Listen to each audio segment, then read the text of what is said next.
Hey guys, what's going on around here? I had a little time, so I cracked open the DXR2 Dozer from RC4WD drive. I'm reconfiguring some wiring.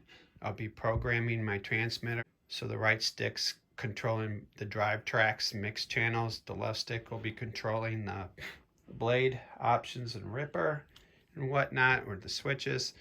Also, I'll be adding in my own personal light kit, activating off and on through the open channels on the toggle switches on the transmitter. But I've popped the tracks off. You do want to pop them tracks from the inside out. The pin on these tracks, I definitely could see how these tracks are probably not the best quality. They're like a potted aluminum. But if you come down here, and if I could show you real quick, we can adjust. The pins on these tracks only have one spline.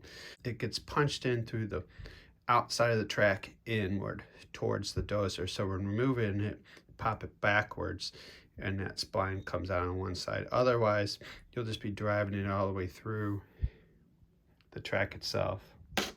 To do this dismantle like this, to get to this vent tube, as you'd say, I could have simply just cut it down here and plugged it, but I figured I just wanted to come up through and explore anyway. So I took it all apart. And to do that, you have to take your side panels to get this side panels off anyway, which are these here. I need them off so I could get inside that rear lamp for your rear of your dozer, so I could put the lights in. Once the lights are installed, they'll pull through that wire hole there, that hole there, and then I could run them in through to the receiver. You can see I took this plate off, the cab off, and this plate off. Took the ESCs off this plate. Up underneath, I eliminated the jumper wires going into the second ESC, which would be on your far right.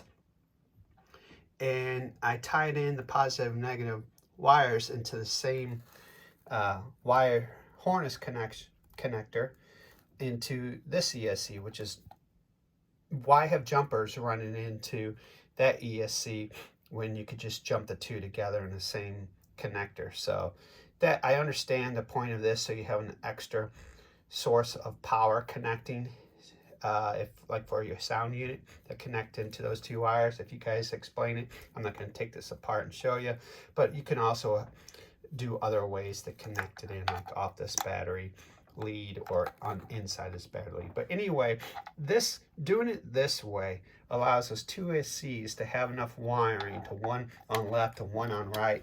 And you can see I just put the switches up underneath right there, which I won't always keep on. But that way, when this opens and shuts and your cab is in place, there is nothing on this plate to where you could just slide down and put your battery nicely. This receiver here will be mounted on the side of that grill, which is right here.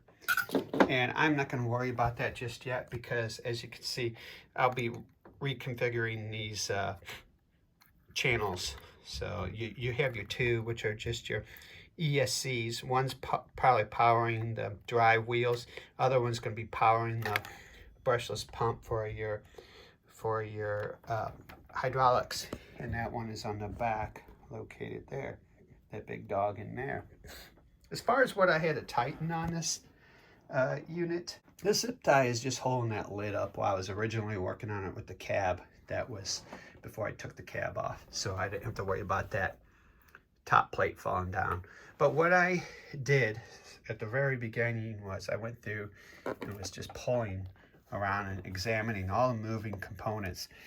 This little ball rod in here, that ball joint that connects your plow arm, then the bolts on it were loose, actually, to where on the other side when you wiggle it you could see it.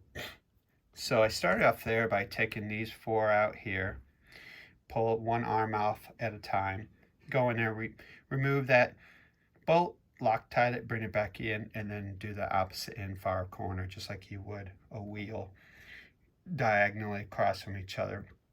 And just dabbed a blue little bit of Loctite on them so you wouldn't come loose, because that is a pivot point there, and you don't want that coming loose and losing bolts and or stripping them.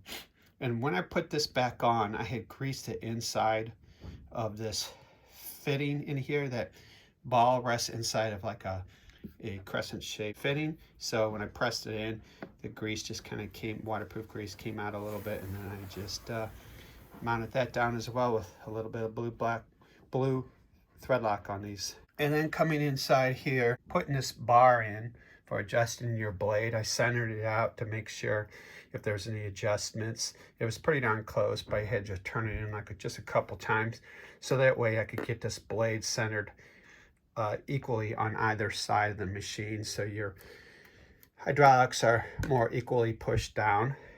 And what I did was, when I went to place that as well, I had greased the inside of this fitting here that allows that ball to ride inside there, that steel ball end. And there again, when I pushed this side, both sides of that fitting, I greased, and when I Loctite it, these 4 little bolts, when I pushed it in, it just pushed the grease out on the side and just wiped the grease off. Other than that, I haven't found too many things on this Dozer that's been loose. There was a couple fittings on the back right here I checked out, and I was able to tighten these up, pulling them in tighter. Now the O-ring pressure wash ring nut was tight, but then the coupling that actually presses that hose on a little bit tighter was not quite to that nut, so I was able to just crimp it down a little bit more by screwing them in and tightening them.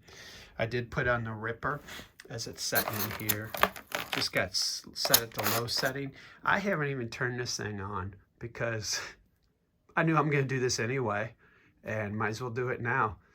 And I'll fire it up here in a little bit. I didn't want to add hydraulic oil and then turn around and tilt the tank off to get to the lighting and take care of the vent tube and have all kinds of issues, so with it dripping.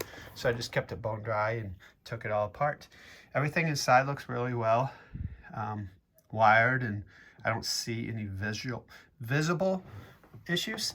And oh, on the ESC leads leading into your power supply of your receiver, I just added a small like 3-inch extension wire that also gave your ESCs plenty of room to push up in there like that.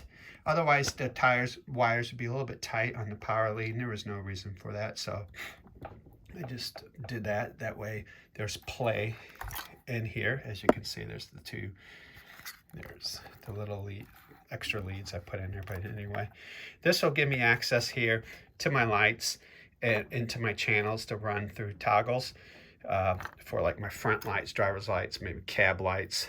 And then when I go to add the sound unit, if there's any more room I need, if I don't want to put it up on the grill, which is no reason really have to, up under this plate, there's a big hollow cavity up underneath here that just runs a big steel plate in there. I could have easily just dropped the ESCs down in there and let them hang, but I not sloppy like that. I like all my wiring looking good. But that's about it. Stay tuned for more on this Dozer. Thanks for watching. That's Marcy. There will be some upgrades too, like I am doing the upgraded tracks and whatnot. But for right now, I'm getting electronics of it taken care of. Thanks again for watching. That's Marcy.